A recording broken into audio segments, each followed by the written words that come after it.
दोस्तों ये देखिए मेरी पूरी पकौड़ी बनना शुरू हो गई है। आत्मानां सिंचितो अवसर्पन्तु ते। तो सर्वप्रथम यहाँ पर जो है आज करण का जन्मदिन था। हेलो दोस्तों, गुड मॉर्निंग। कैसे हैं आप लोग? आशा उम्मीद करते हैं कि ठीक ही होंगे और मैं भी ठीक हूँ। तो दोस्तों स्वागत है आपका मेरी न्यू ब्लॉग में। मेरी न्यू ब्लॉग की शुरुआत हो रही है सुबह की 4:45 बजे से।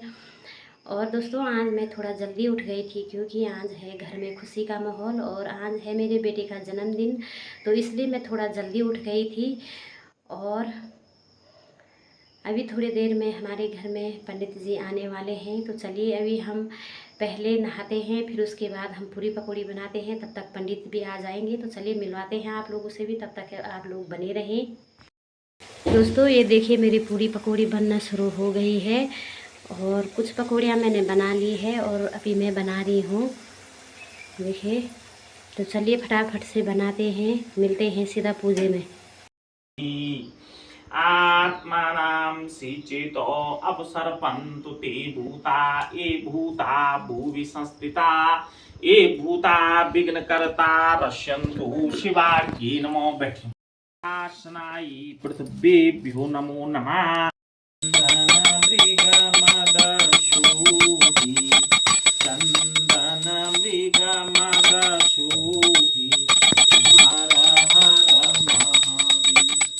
श्वेतांबर पीतांबर बाघांबर अंगे भोले बाघांबर अंगे शनिकादिका ब्रह्मादिका शनिकादिका भूतादिका प्रेता।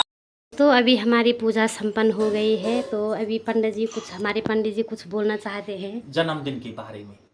हाँ, जन्मदिन के बारे में। तो सर्वप्रथम यहाँ पर जो है आज करण का जन्मदिन था।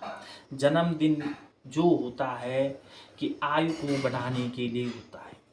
तो जो मृकंड ऋषि थे, तो मृकंड ऋषि की कोई संतान नहीं हुई। उन्होंने कई वर्षों तक ब्रह्मा जी की तपस्या की और ब्रह्मा जी ने जो है मृकंड ऋषि को दर्शन दी। बोले ही मृकंड ऋषि अपनी मनोकामना को आप कहो। तो मृकंड ऋषि ने भगवान ब्रह्मा जी से कहा, है ब्रह्मा जी मेरी कोई संतान नहीं है, इसलिए मैं पुत्र की कामना आपसे करता हूँ। तो ब्रह्मा जी ने कहा, हे मृकंड मेरे पास दो पुत्र हैं। एक तो विद्यावान पुत्र है, लेकिन ज्ञानी है, लेकिन उसकी आयु मात्र 5 वर्ष की है। और एक मूर्ख है जिसकी आयु जो है 100 वर्ष है। तो मृकंड ऋषि ने कहा, हे ब्रह्मा जी मुझे ज्ञानी पुत्र चाहिए, चाहे उसकी आयु 5 वर्ष की ही है। अब जो है मृकंड ऋषि का पुत्र हुआ, उन्होंने बड़ा दान पुण्य किया, बड़ा उत्साह मनाया, लेकिन उनको पता था इस पुत्र की आयु मात्र 5 वर्ष की है। उन्होंने वो बात सबसे छुपा के रखी। उन्होंने उस पुत्र को जो है जैसे वो बड़ा हुआ उसको शिक्षा देना प्रारंभ की और कहा, हे बेटा जितनी भी तुझे अपने से बड़े दिखें उनको प्रणाम करना, उनसे आशीर्वाद लेना। अभिवादनशील आयुर्विद्यायितो बलम। अभिवादन करने से 4 चीजों की प्राप्ति होती है, आयु, विद्या, यश और बल। एक दिन वो बालक अपने साथियों के साथ में क्रीड़ा कर रहा था, खेल रहा था। तो उसने 3 साधुओं को जाते हुए देखा। तो स्वयं ब्रह्मा विष्णु महेश जो थे साधु भीष्म थे। अब उस बालक ने सोचा, मेरे पिता ने कहा है कि सबका अभिवादन करना है, क्यों ना मैं इन साधुओं के पैर भी छूं। तो सबसे आगे भगवान ब्रह्मा जी थे। उस बालक ने ब्रह्मा जी को प्रणाम किया, उनके पैर छुए। ब्रह्मा जी ने कुछ भी नहीं कहा। उनको पता था इसका ये वर्ष जो है लास्ट वर्ष है और ये अल्पायु का है। पीछे उसने भगवान विष्णु के चरण स्पर्श किए। भगवान विष्णु ने सोचा जो जगत कर्ता ब्रह्मा जी हैं उन्होंने कुछ नहीं कहा तो मैं क्यों कुछ बोलूं। तो विष्णु जी भी मौन रहे।